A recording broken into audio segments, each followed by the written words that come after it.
Getting started with EBSCO databases. For this demonstration, we are using Academic Search Complete, but the same advice applies to all EBSCO databases. Creating a personal account and logging in. This will create an account to save searches and results that can be used in any EBSCO database. Click on Sign in the blue bar at the top. Easiest is using a Google account to create a new personal account with EBSCO. All Trinity student accounts can be used for this. If you are already logged into your browser with the correct Google account, select it or click Use another account to sign into Google. Read the terms on the next page and agree to them if you wish to proceed. Alternatively, you can create an account from scratch without a Google account by clicking Sign Up.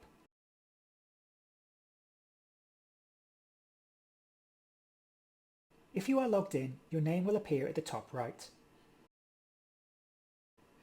Once an account is created, next time you use an EBSCO database, use the Google link to pick your account or the sign-in box as appropriate. You will need to do this again if you close your browser or the session times out, so get in the habit of doing it first thing. Using fields such as title and abstract. These can be chosen from the drop-down menu on the right. We recommend always using at least title and abstract.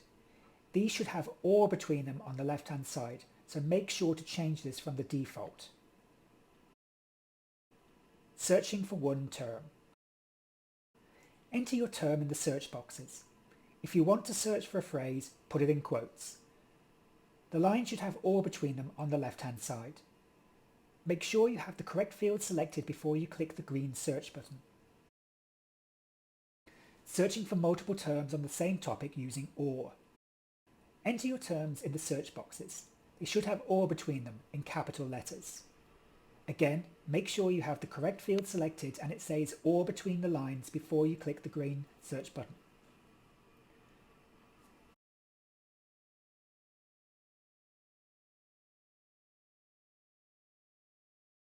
Searching for multiple terms on another topic using OR. Delete anything that is currently in the search boxes. Some EBSCO databases will do this automatically. Move on to the next topic you want to find. Enter your terms in the search boxes. They should have or between them in capital letters. As before, make sure you have the correct field selected and it says or between the lines before you click the green search button.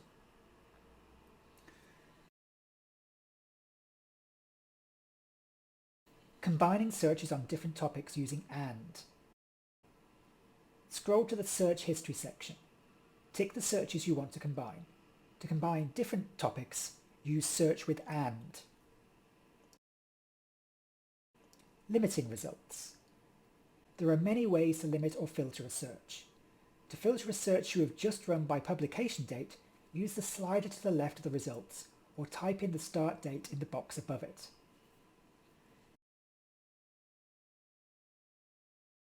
Saving searches and results.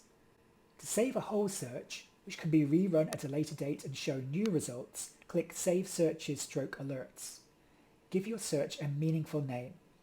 If you are planning to run multiple searches, we recommend putting the name of the database, some of your terms, and the date in the name of it to make it easier to find later. To save individual results, use the plus icon to the right of a result. To see these saved items, click on the folder icon. The tabs on the left give you access to your saved searches and results.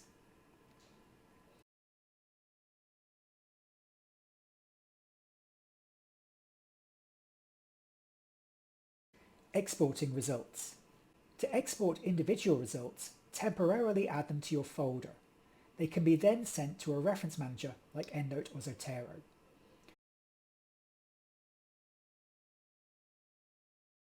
Select the ones you want, then click Export on the right.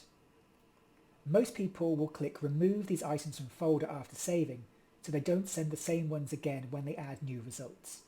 Click Save. The file can then be opened with your reference manager. To send all your results, up to 25,000 in one go, you use a different method. Make sure you are seeing the results you want and go to the Share section. Click Email a link. On the next page, enter your email address, and this is especially important, change the file type to RIS format.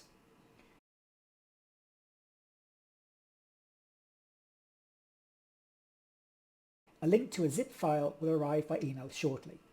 Within that zip file is the relevant RIS file to add them to EndNote and so on.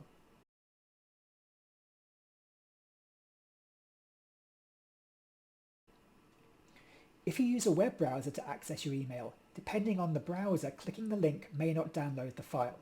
In that case, an easy way to download it is to copy the address, open a new tab, and paste the link in.